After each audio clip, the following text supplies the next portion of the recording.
আজকে 12ই ফেব্রুয়ারি মাঘী পূর্ণিমা আর আমি চলে এসেছি ত্রিবেণী সঙ্গমে। হ্যাঁ, মহাকুম্ভের ত্রিবেণী সঙ্গমে এখন রয়েছি আর সেই ত্রিবেণী সঙ্গম থেকে আপনাদের স্বাগত জানাচ্ছি। নেতাজি এক্সপ্রেস একটা স্লিপার টিকিটের ভাড়া 2600 টাকা। এটা কিন্তু জেনারেল কম্পার্টমেন্ট না, এটা লেডিস কম্পার্টমেন্ট। জেনারেলের তো অবস্থা আরও বাজে। তাহলে দেখুন 10:30টায় নামানোর কথা, সেখানে বিকাল 4টে বাজে, এখন ট্রেন সবে প্রয়াগরাজ ঢুকতে পারেনি। কিছুটা হাঁটার পর পেয়েছি ভ্যান, এখন সেই ভ্যানে করে যাচ্ছি সঙ্গমে। নমস্কার বন্ধুরা, ট্যুর উইথ বিভাসের পেজে আপনাদের স্বাগত। আজকে আবার হাজির হয়ে গেছি নতুন আরেকটি ভিডিও নিয়ে। আজকের গন্তব্য কিন্তু এর আগেও গেছিলাম, আবার আজকে দ্বিতীয়বার মহাকুম্ভে। এখন রয়েছি হাওড়া স্টেশনে। কোন ট্রেনে যাব কোনো ঠিক নেই। আজমিরের টিকিট কাটা ছিল কিন্তু তৎকাল ধুয়ে এসে লাস্ট কনফার্ম হয়নি। তা এখন হাওড়া স্টেশনে আছি, সময় আছে হাতে, হয়তো নেতাজি ধরবো। কোন ট্রেন ধরছি আপনাদের জানাবো। নেতাজিতে গেলে জেনারেলে যাব, তো জেনারেলের ভিড়টা কীরকম হয় সেটাও আপনাদের দেখাবো। আর নেতাজির জেনারেলের ভাড়া হচ্ছে মাত্র 250 টাকা। সেটা আপনারা স্টেশন কাউন্টার থেকেই কেটে নিতে পারবেন বা ইউটিএস অ্যাপ দিয়েও কাটতে পারেন। তাহলে এখন রয়েছি হাওড়া স্টেশনে, এবার তাহলে ভিতরে যাওয়া যাক।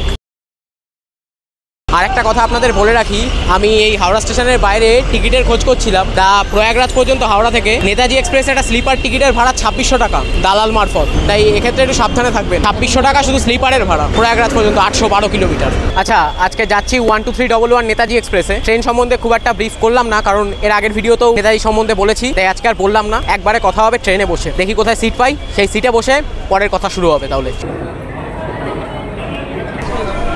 12311 নেতাজি এক্সপ্রেস হাওড়া ছেড়ে দিল 9:55তেই। রাত্রিবেলায় আর কথা সেরকম হবে না, কারণ সিট একটা পেয়েছি 5 নম্বর সিট।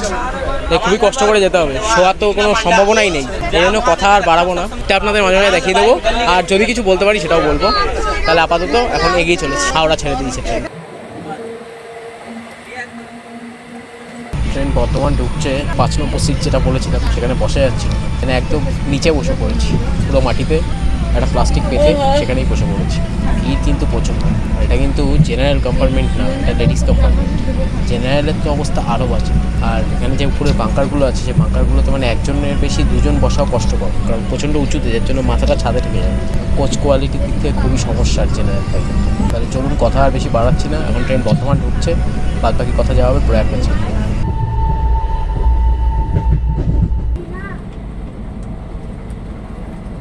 ঘড়িতে প্রায় 5টা বাজে, ট্রেন এখন গয়া ঢুকছে। গয়া ঢুকলে এই সামনে দুটো সিট রয়েছে, এই সিট দুটো ফাঁকা হবে, তাই সেখানে বসতে পারবো। আপাতত এতক্ষণ নিচেই বসেছিলাম, একটু ঘুম হয়নি। এখানে বসে 2-5 ঘন্টা যদি একটু ঘুমানো যায় সেই চেষ্টা করবো। আপাতত একদমই গয়া ঢুকবে করছে ট্রেন, 5টা বাজে।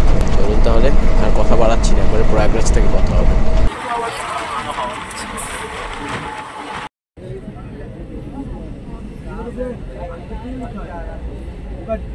ট্রেন প্রয়াগরাজ ঢোকার ঠিক একটু আগে ট্রেন এক জায়গায় দাঁড়িয়ে ছিল, সেখানেই নেমে গেছি। প্রয়াগরাজ জংশন ঢোকার একদম একটু আগে।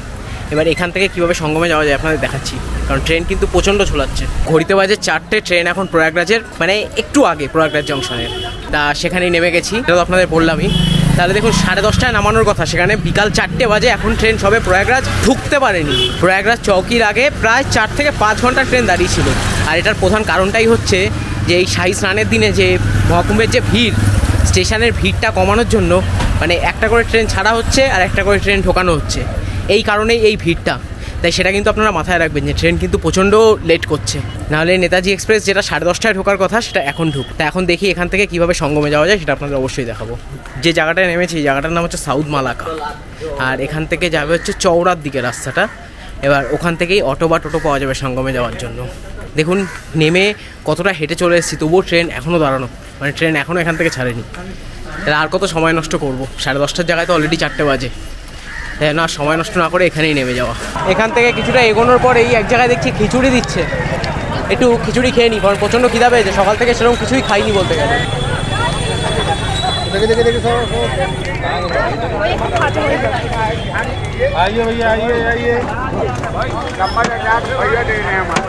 খিচুড়ি খাওয়া সম্পূর্ণ হলো, এবার এগোচ্ছি সঙ্গমের দিকে। দেখি কোথা থেকে টোটো পাওয়া যায়। এমনিতে তো রাস্তা প্রায়ই বন্ধ, বন্ধ বললে খুব একটা ভুল বলা হয় না, সবাই মোটামুটি হেঁটে যাতায়াত করছে, দেখতেই পাচ্ছেন আপনারা। আপাতত দেখি সঙ্গমের দিকে কিভাবে পৌঁছাই। তাহলে চলুন, যেতে যেতে বাদ বাকি কথা হবে। এখান থেকে প্রদীপ দা নামে একজন দাদাকে পেয়েছি, বাইক দাদা। সে 250 টাকার বিনিময়ে সঙ্গমে পৌঁছে দেবে আমাকে। তো সেই বাইকে এখন উঠে বসেছি, আমি যাচ্ছি সঙ্গমের দিকে।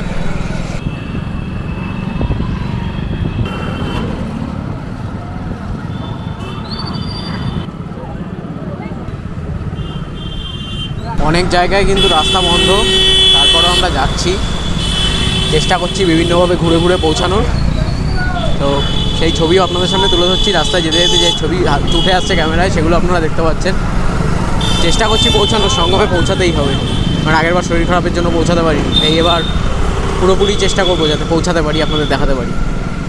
রাস্তায় এত ভিড় যে বাইক নিয়ে চলতেও সমস্যায় পড়তে হচ্ছে, তাই জন্য দাঁড়িয়ে রয়েছে এক জায়গায়। প্রচণ্ড ভিড় দেখুন, ভিড়টা দেখুন, বাইকও এগোতে পারছে না এক ফোটাও। হিসাব মতন উল্টো পথে যাচ্ছি, যে পথে সবাই আসছে সেই পথ দিয়ে যাচ্ছি, তবুও পৌঁছাতেই হবে, বদ্ধপরিকর। দেখুন বহু পুণ্যার্থীর ভিড়, প্রত্যেকেই ফিরছেন, ফেরার পথ দিয়ে আমরা এগিয়ে যাচ্ছি। চলে এসেছি প্রায় সঙ্গমের কাছে। সঙ্গম এখান থেকে আর 3 কিলোমিটার বোটে দেখলাম, দেখি কতটা পৌঁছাতে পারি। ভিড় তো অসাধারণ রয়েছে, প্রচণ্ড ভিড়। মেলা অবধি এসছি গাড়িতে, কিন্তু সঙ্গম পর্যন্ত মনে হয় গাড়িতে যাওয়া যাবে না। যাই হোক, দেখছি এখন মেলার ভিতরে প্রবেশ করছি গাড়িতে, তাও অনেক জায়গা থেকে ঘুরিয়ে দিচ্ছে, ঘুরে ঘুরে যাচ্ছি। এই পর্যন্ত বাইকে করে আসতে পেরেছি, এবার হেঁটে যেতে হবে।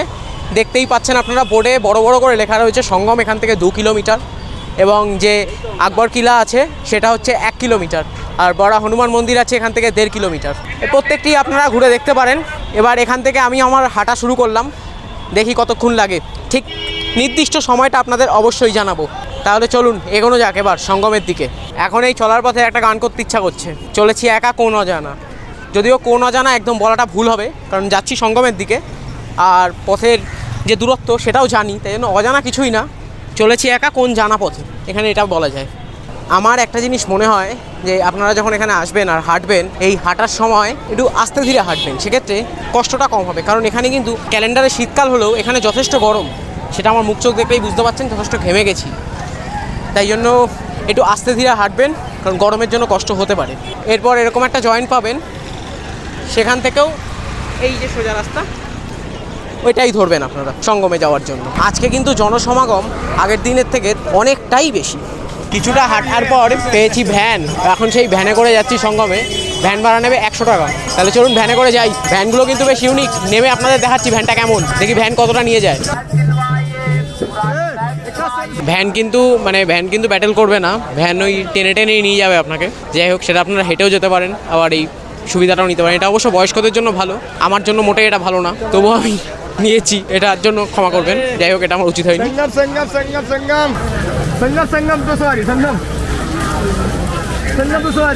এরকম ভ্যানের উপরে বসে যেতে যেতে নিজেকে কেমন জোগানের মতন লাগছে।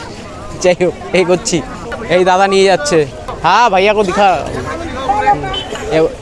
এই ভাই নিয়ে যাচ্ছে এই দাদা আমাদের।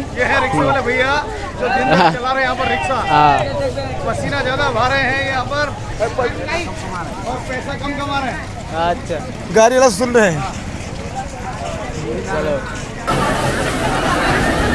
সঙ্গমের শুরুতেই পেয়ে গেছি কাটাওয়ালা বাবাকে, যাকে আপনারা অনেক ভিডিওতে দেখেছেন। এবার এখন দেখুন, এক্সকিউজ মি।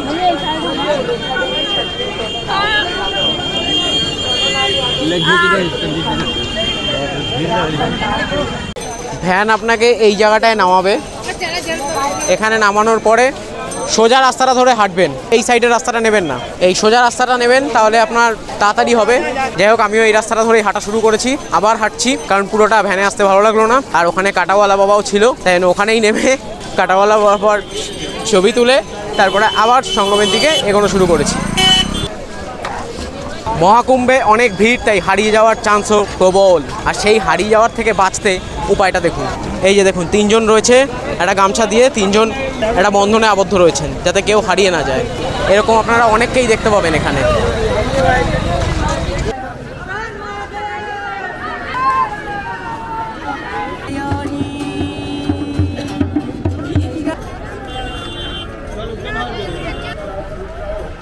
আচ্ছা, মহাকুম্ভে আজকে 12ই ফেব্রুয়ারি, তো এরপরে আপনারা যারা আসবেন তাদের জন্য একটা দুঃসংবাদ দিয়ে রাখি, কোনো আখড়ায় কিন্তু আপনারা যেতে পারবেন না, কোনো সাধুকে আপনারা পাবেন না, কারণ সব সাধুরা কিন্তু চলে গেছে।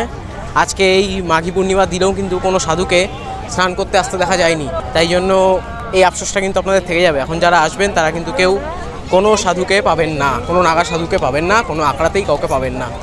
এটা একটু মাথায় রাখবেন। তাই এসে অযথা আখড়ার খোঁজাখুঁজি বা সাধুদের খোঁজাখুঁজি করবেন না। পরন্ত বিকেলে সূর্য ঢলে পড়েছে, আর ঠিক সেই সময় আজ মাঘী পূর্ণিমার দিন চলে এসেছি মহাকুম্ভের ত্রিবেণী সঙ্গমে। চলছে এখানে শাহী স্নান এখনো, সেই ছবি আপনারা দেখতে পাচ্ছেন। আর সব থেকে যেটা ভালো লাগছে যে সূর্যের যে পরন্ত বিকেলে যে ছবিটা, এটা যেন একটা অন্য মাত্রা দিচ্ছে ভিডিওটাকে। এখনও অনেক পুণ্যার্থী এখানে স্নান করছে, আর মহাকুম্ভের সময় 24 ঘন্টায় স্নান চলে, এখানে কোনো সময় স্নান বন্ধ থাকে না। তাই আপনারাও দেখতে পাচ্ছেন সেই ছবি, একদম মহাকুম্ভ থেকে সরাসরি শাহী স্নান আজ মাঘী পূর্ণিমার দিনের। মহাকুম্ভে চলছে শাহী স্নান, আর আমার মোটামুটি এখানে কাজ কমপ্লিট। স্নান করে নিয়েছি, আর তার সাথে মহাকুম্ভে জলও নিয়ে নিয়েছি। আর দেখতে পাচ্ছেন দূরে জ্বলে উঠেছে আলো, বিকাল শেষ হয়ে সন্ধ্যার দিকে যাচ্ছে, তাই অলরেডি আলো জ্বলে উঠেছে মহাকুম্ভের আলো। যাই হোক, এটা দেখার সৌভাগ্য এখন হবে না পুরোপুরি আলো দেখার, কারণ আমি চলে যাব হচ্ছে এখন প্রয়াগরাজ স্টেশনে, কারণ আমি আজকেই ফিরে যাব। তাই আপাতত এখন যাওয়া যাক স্টেশনের দিকে। কিভাবে যাচ্ছি সেটাও আপনাদের জানাচ্ছি, চলুন তাহলে। এই যে সঙ্গম, এই সঙ্গম দ্বারের পাশে সঙ্গম, সেখান থেকে এই ডান দিকের রাস্তাটা সোজা চলে যাচ্ছে। এখান থেকেই আপনারা স্টেশনের দিকে চলে যেতে পারবেন, প্রয়াগরাজ জাংশন স্টেশনের দিকে। আপনাদের তাহলে স্টেশনে যাওয়ার রাস্তাটাও দেখালাম, আর এখানে এই পর্বটা শেষ করছি। এই পর্বতে তাহলে আপনারা দেখলেন যে কলকাতা থেকে কিভাবে মহাকুম্ভে পৌঁছালাম এবং কিভাবে সঙ্গম পর্যন্ত আসলাম। সমস্ত খুঁটিনাটি আপনারা এই ভিডিওর মাধ্যমে পেলেন। ভিডিওটি যদি ভালো লাগে তাহলে অবশ্যই লাইক, কমেন্ট, শেয়ার করে পাশে থাকবেন, আর চ্যানেলে নতুন হলে অবশ্যই সাবস্ক্রাইব করে দেবেন। ও হ্যাঁ, আরেকটা কথা, এবার আপনারা হয়তো ভাবছেন যে কীভাবে ফিরবো, ফেরার ভিডিও।